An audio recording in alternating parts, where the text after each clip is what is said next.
Escuchen, por favor. La directora de la Guardia Civil no ha tenido ninguna reunión, Leire o cualquier otra, en términos de ningún tipo. Es cierto que la señora Díez se puso en contacto conmigo planteándome la posibilidad de tomar un café. Quedamos en una cafetería cercana a la Dirección General de la Guardia Civil y ahí nos vimos personalmente por primera vez. Mi siguiente conversación va a ser con la directora de la Guardia Civil. No, la directora general de la Guardia Civil, a ver... Es de mi confianza. Sí. Familia, de más me quejo. Agarraos fuerte a la silla porque hoy, mientras Zapatero está declarando en la Audiencia Nacional, nosotros venimos cargados de filtraciones y audios que ponen a Pedro Sánchez contra las cuerdas. La directora de la Guardia Civil mintió descaradamente en el Senado y Carlos Cuesta tiene una cronología que la destruye punto por punto sin que pueda defenderse. Y encima ahora le está echando la culpa a Marlaska. Mientras tanto, el testaferro de Zapatero presumía en Dubái de gastarse 2,5 millones en joyas sin que saltara ninguna alarma. Y lo que eso implica jurídicamente va mucho más allá del contrabando. Un exministro de Zapatero sale a defender las joyas con un argumento que cuando lo escuches no te vas a poder creer que lo esté diciendo alguien que fue miembro del gobierno de este país. Y Leire Díez en el programa de Risto suelta algo que debería poner los pelos de punta a todo el PSOE. Sabe mucho más de lo que calla, y que Sánchez tiene tal carácter que todo el mundo a su alrededor está acojonado. Inda llama autogolpe a lo que hizo Sánchez esta semana en el Congreso. La UCO detecta 52 facturas falsas del PSOE con champán y masajes incluidos, y Soto Ibars le dice a Susana Díaz algo que no tiene réplica. Y quédate hasta el final, porque Sara Santaolalla ha vuelto a hacer el ridículo en televisión pública atacando a un rapero con una frase que dice más de ella que de él. Cuando la escuches vas a entender por qué esta mujer lleva meses sin poder callarse, aunque cada vez que abre la boca se hunde un poco más. Pero antes de arrancar, si quieres estar al corriente de todas las polémicas y la actualidad política española, suscríbete al canal, dale like y activa la campanita para no perderte nada. Ahora sí, vamos al lío. La directora de la Guardia Civil ha mentido descaradamente en el Senado, y la mentira se desmonta sola cuando pones en orden lo que ha pasado. El 10 de diciembre de 2024, Leire Díez presiona a un guardia civil. Ese es el audio que acabáis de escuchar en la apertura, y ahora la fontanera del PSOE, la que según el gobierno nadie conocía, llamando de su confianza a la jefa de la Guardia Civil en diciembre. Y ahora la directora va al Senado y nos pide que nos creamos esto. Y recuerden, esas reuniones que en un principio, lo escucharemos luego a Marlaska, nos dijeron que no existieron, que luego existieron con matices, ¿no? No me he reunido jamás, nunca, con la señora Díez, ni en la Dirección General de la Guardia Civil, ni en mi despacho, ni en cualquier otra dependencia oficial de la Dirección General. Yo no me he reunido jamás, nunca, con la señora Díez, ni para frenar investigación alguna, ni para preparar, ni para idear trama alguna. Tras mi nombramiento como directora general de la Guardia Civil el 18 de septiembre de 2024, es cierto que la señora Díez se puso en contacto conmigo planteándome la posibilidad de tomar un café. Quedamos en una cafetería cercana a la Dirección General de la Guardia Civil y ahí nos vimos personalmente por primera vez. Tuvimos un breve encuentro en el que simplemente me trasladó cuál era su nueva situación laboral, comunicándome su retorno al mundo del periodismo en el que estaba trabajando como freelance. No me especificó ni dónde ni para quién trabajaba, solo que se encontraba a caballo entre Cantabria y Madrid. Que alguien le pregunte a esta señora cómo es posible que en la tercera cita esa misma persona, que según ella no la conocía de nada, le pidiera que destinara a un comandante concreto a su último destino. Una militante sin escaño, sin cargo, sin nada, moviendo piezas dentro de la Guardia Civil como si fuera la dueña del tablero. Y la directora no la denuncia, no se lo comunica a nadie, simplemente toma nota. Que alguien nos explique cómo funciona eso sin una orden que viene de muy arriba. Y Carlos Cuesta tiene la cronología que convierte toda esa declaración en papel mojado. Hay una cronología, aunque sea muy rápida en flashes, que tienes que saber y tu público también, nuestro público. Hay una cronología a la que no ha querido responder Mercedes González, no me extraña, porque la tumba, la delata, la destroza. Y esa cronología comienza en 2025, abril de 2025, y me voy a ir un poquito antes, marzo de 2025, porque la cloaca ya estaba funcionando, ya estaba atacando a agentes de la UCO. Y sabiendo que estaba atacando a agentes de la UCO, ocurre una cosa el 1, 2 y 3 de abril, que es importantísimo. El 1 de abril, lo primero que ocurre es que está certificado y admitido por ella el último encuentro con Leire Díez. Mercedes González se reúne con ella según ha admitido ella. ¿Puede haber habido reuniones posteriores? Claro que puede haberlas habido, pero esta la ha admitido ella. Bien, el día 2, ¿qué ocurre? 2 de abril, es decir, 24 horas después. Tienen supuestamente la última conversación, el último intercambio de WhatsApps y activan el sistema de autoborrado de los mensajes. Repito, el día siguiente, 2 de abril. El 3 de abril, es decir, otras 24 horas después, qué casualidad, empiezan las famosas informaciones reservadas, las investigaciones a agentes de la UCO.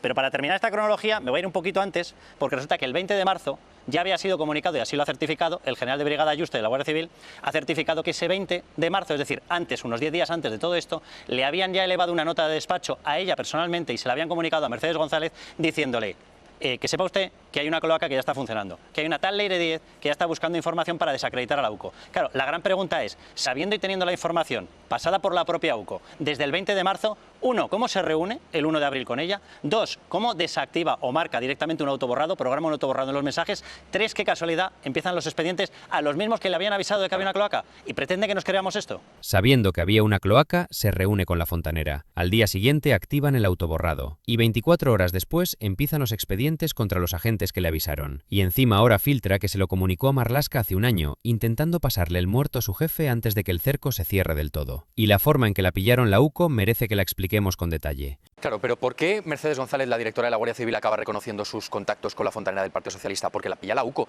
Es decir, la UCO pone por un lado el asunto de la geolocalización, que claro, Mercedes González dice, bueno, no la recibí en mi despacho, la recibí en una cafetería, básicamente porque la geolocalización no permite el punto exacto, sino una serie de metros donde hay cierto margen de error y por lo tanto conocer la ubicación exacta es prácticamente imposible. Y luego porque los agentes detectaron también que pusieron a uno de los miembros de la trama que se reunió con Leire Díez y que a su vez ese mismo día ella se había reunido con la directora de la Guardia Civil, una multa de tráfico. Pero a mí, más allá de todos estos encuentros, lo que más preocupante me parece es que después de estas citas se montaron una serie de caza de brujas por parte de la Guardia Civil de cara a los agentes que estaban liderando las principales tramas de corrupción que estaban investigando al gobierno, ¿no? Como por un lado los agentes descubrieron que David Sánchez, el hermano del presidente, resulta que se intercambiaba correos electrónicos con una dirección que era Pedro Sánchez 1212 y lo que sigue. Como Begoña Gómez, la esposa del presidente, los miembros de la trama se referían a ella como que tenían que recurrir a ella porque no conseguían el rescate de Air Europa. Y como en otro de los informes de la policía, concretamente de la Policía Judicial, de la Guardia Civil, se refieren a que Sánchez cesó a Ábalos porque pillaron al exministro cobrando comisiones a espaldas del partido. Y a partir de ahí se ponen a investigar desde la Guardia Civil no a los presuntos corruptos, sino a los agentes que habían detectado estos temas. Una multa de tráfico puesta ese mismo día cerca de la Dirección General fue lo que dejó el rastro que la UCO aprovechó para confirmar el encuentro. Y Teresa Gómez añade algo que resume perfectamente hasta dónde llega el privilegio de Leire dentro de esta estructura. Cuando la directora de la Guardia Civil, en su época de delegada del Gobierno en la Comunidad de Madrid, su comunicación con Leire Díez había sido únicamente por WhatsApp, no tiene sentido que después de que Leire Díez dejase correo, le fuese a citar en una reunión para hablarle de su vida personal y de lo que se ha planteado en su carrera profesional si no tiene una amistad previa con esa persona. ¿No? Claro, o sea, no tiene sentido que yo no conozca a una persona, le mande simplemente de manera puntual un mensaje y de repente voy a quedar con ella y le voy a decir, pues mira, te voy a contar lo que voy a hacer en mi vida personal, pues la otra persona ya estás loca, ¿no? O sea, no tiene sentido. Como periodistas, ¿es tan fácil quedar con la directora de la Guardia Civil? Yo no he quedado nunca y no me han facilitado nunca. Claro, entonces, ¿cómo una supuesta periodista que no publica en ningún sitio, que no hace artículos de nada, de repente queda con ella? Claro, no llego a entender. Teresa Gómez lo clava. Los periodistas con años de carrera y acreditaciones no consiguen una reunión con la directora de la Guardia Civil. La fontanera, sin publicaciones ni cargo, conseguía cafés, confidencias y peticiones de destino para oficiales concretos. Eso no se llama cercanía, se llama acceso institucional. Y ese acceso no se lo da nadie sin una orden de alguien con poder real. ¿Crees que la directora de la Guardia Civil puede seguir en su cargo después de que Carlos Cuesta haya presentado esa cronología en directo? Te leo en comentarios. Y mientras la directora de la Guardia Civil intentaba sobrevivir en el Senado, en Dubái el testaferro de Zapatero llevaba tiempo presumiendo de algo que ahora le complica todo a su jefe. Y la implicación jurídica de lo que dijo es explosiva. Dice en Trampas Aguas que alguien que conocemos todos muy bien y que vuelve a salir aquí a la palestra, esto es una película, dijo una expresión, eso es tan española, ¿no? En plan, ¿sabes, no? A que no hay de comerse esa olla de panceta y con whisky. ¿A qué cojones, no? Sí, es la palabra española, ¿no? Sujétame el cubata que voy. Bueno, pues un poco era eso, diciendo como que, en fin, no pasa nada por un par de kilos y medio de... Efectivamente, vamos a ver, una de las cosas que va a intentar Zapatero mañana en la Audiencia Nacional con respecto a las joyas va a ser precisamente buscar la prescripción alegando que son regalos anteriores al año 2021 y que por ese motivo no pasa nada por no haberlos declarado a la agencia tributaria. Pero ¿Cuál es el problema? ¿No lo puede demostrar? Claro, no lo va a poder demostrar, pero es que a pesar de ello, incluso aunque pueda fabricar documentos, lo que hemos publicado en el debate puede cambiarlo todo. ¿Por qué? Porque la Policía Nacional tiene acreditado que Julito Martínez, su presunto testaferro, a finales del año 2022 a una persona le dijo literalmente que en uno de los viajes que hizo a Dubái, que uno de esos trayectos precisamente fue para constituir la sociedad offshore que usaba la trama para canalizar el cobro de comisiones ilegales, había gastado grandes cantidades de dinero, que le llamaba la atención que no había saltado absolutamente ninguna alarma, y en esa conversación dijo literalmente que bueno, que había gastos de más de 2,5 millones de euros en joyas y que no pasaba nada. Y que no pasaba nada, es un poco la expresión tan española, ¿no? En Dubái podías ir a una joyería y gastarte 2,5 millones. Pero es que esto es muy llamativo porque por un lado estamos hablando del año 2022, por lo tanto el delito no ha prescrito, y por otro lado que podemos estar hipotéticamente ante un nuevo tipo penal que sería el de blanqueo de capitales, porque claro, si Julito Martínez habla de que en Dubái se puede gastar el dinero a expuertas, que no salta absolutamente ninguna alarma, que no hay ningún control y que de repente aparecen las joyas, la pregunta es, ¿estaban usando fondos de origen presuntamente ilícito para comprar joyas y de esta manera blanquear dinero? En cualquier caso, los problemas para Zapatero cada vez son mayores. Si el testaferro de Zapatero compró esas joyas en Dubái en 2022 usando dinero de origen ilícito para convertirlo en piedras preciosas, ya no estamos hablando de contrabando ni de delito fiscal, estamos hablando de blanqueo de capitales. Y eso cambia completamente el escenario jurídico para el expresidente. Y la pregunta que nadie ha podido responder todavía. Si Zapatero tuviera las joyas a través de su presunto testaferro de que son compras aparentemente legales llevadas a cabo en Dubái, la pregunta es, ¿de dónde ha sacado el dinero para hacer esas inversiones multimillonarias? Y eso es lo que nunca va a poder explicar. ¿De dónde viene el dinero? Esa es la pregunta que va a hacerle el juez Calama. Y mientras Zapatero no puede responderla, su exministro Miguel Sebastián sigue saliendo a los medios a empeorar las cosas. Es tan difícil de entender que si el rey de Arabia te hace un regalo de cortesía, tú no puedes tirárselo a la cara. El Código del Buen Gobierno excluía los regalos de cortesía que no se pueden rechazar. Según el exministro, existiría una norma diplomática no escrita que impediría rechazar un obsequio. Lo habitual es que esos regalos se aceptaban y no se devolvían. Esto es un regalo de Estado, viajes de Estado. No les pides un certificado, no les pides el cheque regalo. Lo habitual, un exministro del gobierno diciéndonos que lo habitual entre los suyos era aceptar joyas de jeques árabes y no declararlas. Y lo dice para defender a su jefe. Hay que tener un estómago muy especial para salir a los medios con ese argumento cuando el propio Zapatero prohibió expresamente en el BOE que sus ministros se quedaran con regalos valiosos. El exministro, que en 2008 entregó sus propias joyas a Patrimonio Nacional, ahora nos dice que quedárselas era lo habitual. Alguien debería explicarle en qué consiste la coherencia. ¿Crees que la estrategia de Zapatero de intentar prescribir el delito fiscal va a funcionar cuando su propio testaferro lo contradice con sus declaraciones de Dubái? Te leo en comentarios. Y mientras todo esto pasaba, Leire Díez concedía una entrevista al programa de Risto Mejide y soltaba algo que nadie esperaba. Porque la fontanera del PSOE tiene mucho más guardado de lo que ha salido hasta ahora. La presunta fontanera ha dicho que vale más por lo que calla. Imaginaos. A ver, en la conversación que publica el diario Montañés, la presunta fontanera del PSOE ha declarado que sabe mucho más de lo que sale en las agendas, que ya es, y que, como decía Risto, vale mucho más por lo que calla que por lo que dice. Leire también ha mencionado a Pedro Sánchez, del que dice, y cito literalmente, el problema que tiene Pedro Sánchez es que, por lo que me han dicho, tiene tal carácter que está todo el mundo acojonado porque nadie se atreve a decirle nada. Yo no lo sé, porque es cierto que nunca he estado con él. La persona que, según la UCO, coordinaba con Santos Cerdán las operaciones contra jueces y fiscales, dice que sabe mucho más de lo que ha salido, que vale más por lo que calla, y que dentro del partido nadie se atreve a decirle la verdad a Sánchez porque tiene tal carácter que intimida a todos. Eso no es una confesión, es una amenaza. Y el PSOE debería estar muy preocupado por lo que Leire decide no contar todavía. Y mientras Leire soltaba esa declaración, Inda llamaba por su nombre a algo que Sánchez hizo esta semana en el Congreso. A mí lo que ha pasado hoy me recuerda peligrosamente a lo que hizo Alberto Fujimori en el año 92 en Perú cuando disolvió el Parlamento, a lo que hizo Nicolás Maduro en Venezuela cuando disolvió la Asamblea Legítima de Venezuela, a lo que han hecho todos los autócratas y dictadores en los últimos tiempos, en los últimos años. A mí me preocupa porque esto es un autogolpe, lo que ha hecho hoy Pedro Sánchez es un autogolpe, es decir, ¿cómo no va a poder debatirse en el Congreso una proposición que insta al presidente del Gobierno a convocar elecciones? No dice que hay que convocar elecciones, pero es una prerrogativa exclusiva del presidente del Gobierno. Lo que le insta es hacerlo. ¿Cómo no se va a poder hacer? Aquí he traído una relación de proposiciones que han salido, que se han dejado debatir en el Congreso. Proposición no de ley para la protección del área de cría de cachalotes en Menorca, muy interesante. Proposición no de ley relativa al fortalecimiento de la cultura de paz, muy interesante también. Proposición de ley relativa a la condena de la prohibición de la marcha del orgullo LGTBI en Hungría, muy interesante, también afecta al interés nacional de España. Proposición no de ley en apoyo de las abuelas de Sepur Zarco, supervivientes de la esclavitud sexual del Ejército de Guatemala. También el uso de la bicicleta se ha debatido en el Congreso y no podemos debatir en el Congreso de los Diputados, en la sede de la soberanía popular del pueblo español, si se convocan elecciones o no. Luego el presidente del gobierno hará lo que quiera. Pero esto es un ejercicio antidemocrático y esto es un síntoma muy malo. Los cachalotes de Menorca sí, las elecciones no. Un autogolpe, lo llama Inda. Y mientras ese debate se cerraba, la UCO destapaba algo que completa el cuadro de lo que es el PSOE a nivel interno. 52 facturas falsas en la causa de financiación irregular socialista, con gastos de masajes y champán en el hotel más caro de Arguineguín. Y Susana Díaz, que fue presidenta de la Junta de Andalucía, salía a decir que le parecía indignante. 1, 2, 6, y así podemos contar hasta 52. 52 facturas falsas. La UCO detecta estas 52 facturas del PSOE en la causa de la financiación irregular. Y como socialista, que es de corazón, a mí me además, indigna. que en lo Me cabreo como un mono. lo peor de la crisis migratoria en Arguineguín, muelle que acaba de visitar el Papa, Ábalos se montase una fiesta en el hotel de más lujo y los gastos de masajes y champán corriesen a cargo del partido. ¿Tú qué crees que me parece a mí? Que me conoces.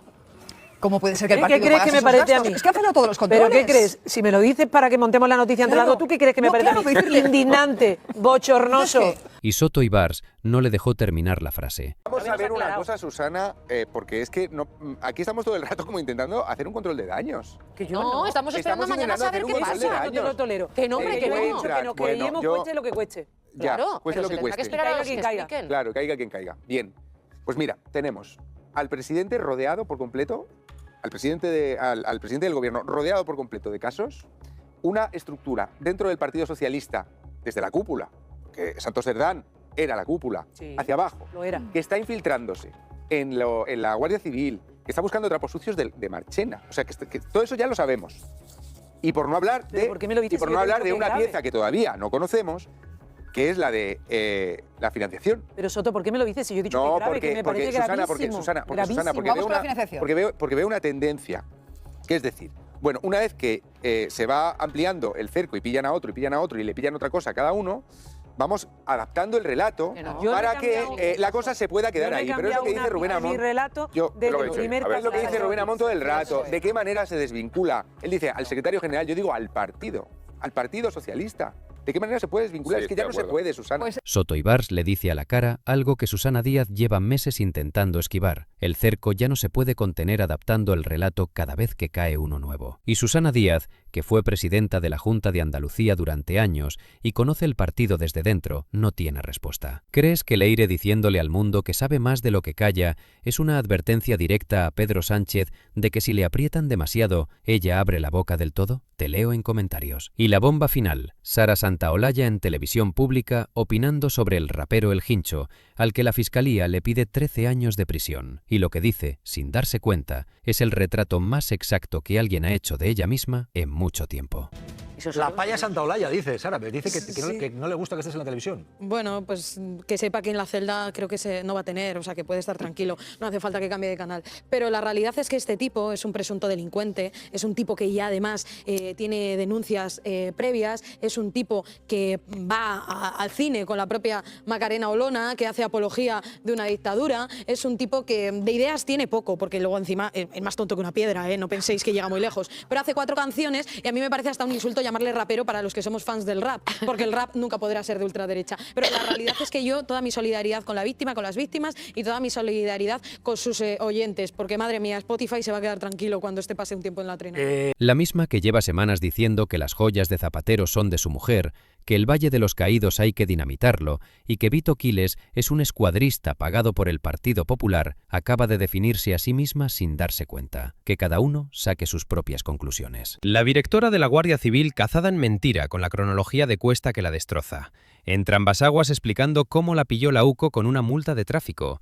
Teresa Gómez preguntando cómo una supuesta periodista sin publicaciones tiene más acceso a la directora que cualquier periodista acreditado. El testaferro de Zapatero presumiendo en Dubái de 2,5 millones en joyas, abriendo la puerta al blanqueo de capitales. Miguel Sebastián hundiéndose solo con los regalos de cortesía. Leire diciendo que sabe más de lo que calla y que todo el mundo está acojonado con Sánchez. Inda llamando autogolpe a lo del Congreso. 52 facturas falsas del PSOE con masajes y champán. Soto y Bars destrozando a Susana Díaz y Sara Santaolalla describiéndose a sí misma sin saberlo al hablar del Hincho. ¿Crees que la directora de la Guardia Civil puede seguir en su cargo después de la cronología de Cuesta? ¿Y crees que la declaración de Leire de que sabe más de lo que calla es la peor noticia que puede tener Sánchez esta semana? Te leo en comentarios. Dale like ahora, suscríbete al canal y activa la campanita para no perderte nada de lo que viene. Nos vemos en el siguiente.